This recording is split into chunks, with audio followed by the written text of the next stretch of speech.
हर शख्स कामयाब होना चाहता है, लेकिन उस कामयाबी को हासिल करने के लिए जो मेहनत है वो कोई नहीं करना चाहता। और ज़ाहिर है बग़ैर मेहनत के कोई शख्स भी कामयाब नहीं हो सकता। और इस बारे में बहुत ही प्यारी रिवायत है कि नबी पाक सल्लल्लाहु तआला अलैहि वसल्लम ने इरशाद फरमाया कि जिस शख्स के 2 दिन एक जैसे हैं तो वो शख्स धोखे में है, और जिस शख्स का अगला दिन पिछले दिन से बदतर है तो वो शख्स महरूम है। इसका मतलब ये है कि अगर किसी शख्स के पिछले दिन और आज के दिन की मेहनत एक जैसी है तो ये शख्स धोखे में कोई कामयाब इंसान है,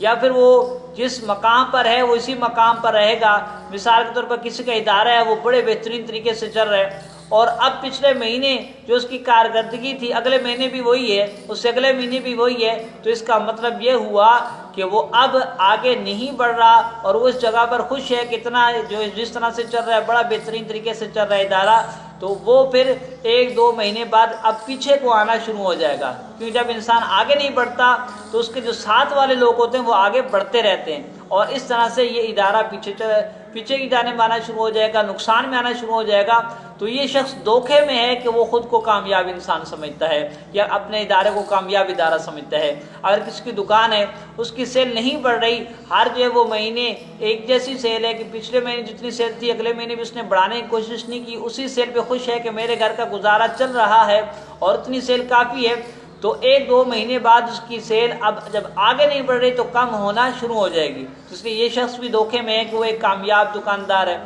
इस तरह कोई शख्स तालिब इल्म है, अगर वो पिछले महीने उसने जितनी मेहनत की थी, पिछले साल जितनी मेहनत की थी, अगले साल भी उतनी ही मेहनत कर रहा है कि पिछले साल मेहनत की थी और जितनी मेहनत की थी उससे मेरे एक अच्छे नंबर आ गए थे, मैं अच्छे नंबरों से पास हो गया था, इस साल भी उतनी मेहनत करूँगा तो मैं उसी तरह अच्छे नंबरों से पास हो जाऊँगा और एक कामयाब तालिब इल्म बन जाऊँगा। लेकिन याद रखें, अगर वो उतनी ही मेहनत रखेगा तो बकिया साथी उससे ज़्यादा मेहनत कर सकते हैं और वो करेंगे। और इस तरह ये पिछले साल जिस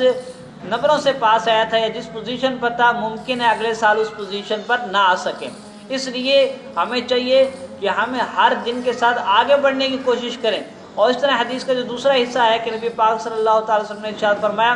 कि जिस शख्स का दूसरा दिन पहले दिन से बदतर है तो वो शख्स महरूम है। कि वो तो जाहिर है कि जिस शख्स की पिछले महीने में जो सेल थी अगले सेल उससे भी कम है, या जिस शख्स के पिछले इदारे की जो पिछले महीने जो इदारे की कारकर्दगी थी अगले महीने उससे भी कम है, वो तो जो साफ जाहिर है कि महरूम है। लेकिन वो शख्स भी कभी भी कामयाब नहीं हो सकता कि जिसकी सेल पिछले महीने जितनी थी इस महीने भी उतनी है, जिसके इदारे की कारकर्दगी पिछले महीने जिस तरह थी उस इस महीने भी उतनी है, जिसके इल्म की या जिसके नेक आमाल की जो है वो कैफियत पिछले महीने जिस तरह थी उसी तरह है, तो इसका मतलब ये हुआ कि अब वो गुनाहों में पड़ने वाला है। इसलिए ज़्यादा से ज़्यादा अपने आमाल में, अपने इल्म में, अपनी दौलत में, अपनी नेकियों में इजाफा करते रहें ताकि आप हमेशा आगे बढ़ते रहें। ये ना हो कि आप दोबारा पीछे आना शुरू हो जाएं। अल्लाह ताला हम सबको इस हदीस पाक पर अमल करने की तौफीक अता फरमाए।